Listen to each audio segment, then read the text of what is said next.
آ گیا ہے جو رضی دادا، ان کا نام جو رضی دادا ہے وہ دادا گیری کی وجہ سے نہیں ہے، وہ اس وجہ سے ہے کہ وہ ریڈیو پہ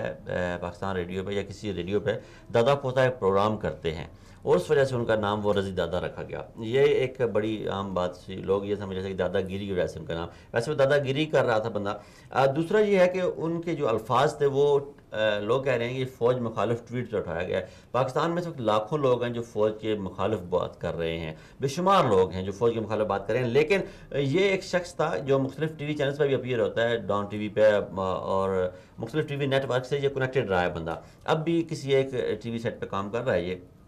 لیکن اس کے جو الفاظ تھے وہ انتہائی غلیظ قسم کے الفاظ تھے۔ اس میں یہ باقاعدہ گالیاں دیتا تھا فوج کو، باقاعدہ حکومت پاکستان کو، باقاعدہ وزیر اعظم پاکستان کو یہ بندہ گالیاں دینے میں ملوث ہے۔ اور پھر بڑے افسوس سے مجھے کہنا پڑ رہا ہے کہ اس شخص کا گزشتہ جو تعلق رہا ہے وہ ٹیچنگ ایسے مقدس شعبے سے بھی رہا ہے۔ تو اب سوال یہ پیدا ہوتا ہے کہ ایسے ٹیچر حضرات، پھر صحافت میں ان کی کوئی کار ہائے نمایاں تو نظر نہیں آیا۔ جب سوال یہ کیا جائے کہ یہ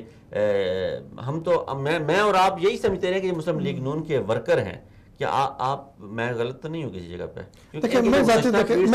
میں ذاتی طور پہ بات کروں، اگر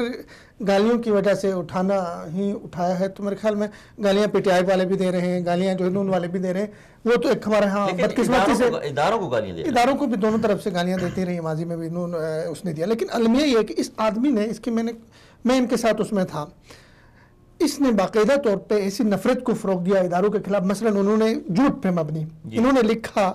کہ گلگت بلتستان میں فوجیوں نے بندے مار دیے، ٹھیک ہے، بس میں گلگت بلتستان کو مجھے نہیں پتا کس کو مار دیا۔ انہوں نے کہا سندھیوں کو اس فوجی نے مار دیا، اچھا بلوچیوں کو اس فوجی نے مار دیا، پختونوں کو اس فوجی نے مار دیا، مطلب ایک ادارے کے خلاف، اس ادارے میں جو ہمارے قومی سلامتی کی ادارہ ہے اس کے خلاف آپ لوگوں کو کیا کر رہے ہیں، وائلنس پہ اکسا رہے ہیں، تشدد پہ اکسا رہے ہیں، اور جھوٹے پروپیگنڈے کی بھی بنیاد پہ اکسا رہے ہیں۔ آپ کہہ سکتے ہیں کہ بلوچستان میں ٹھیک ہے ہمارے سے غلطیاں ہو گئی، اس کی اصلاح ہونی چاہیے، لیکن آپ لوگوں کو اکسا رہے ہیں کہ فوج ہمارے بندوں کو جان بوجھ کے قتل کر رہی ہے۔ بھائی یہ فوج ہماری نہیں ہے، یہ فوج میں ہمارے بھائی ہمارے لوگ نہیں ہیں، اور جھوٹ پہ آپ پروپیگنڈے کی بنیاد پہ ایسا کر رہے ہیں، تو میرے خیال میں ایسے لوگوں کو صرف اٹھانا ہی نہیں چاہیے بلکہ اٹھا کے ان کی اچھی میزبانی بھی کرنی چاہیے، مارو ڈپٹی ظاہر کھل کے کھل کے۔ چل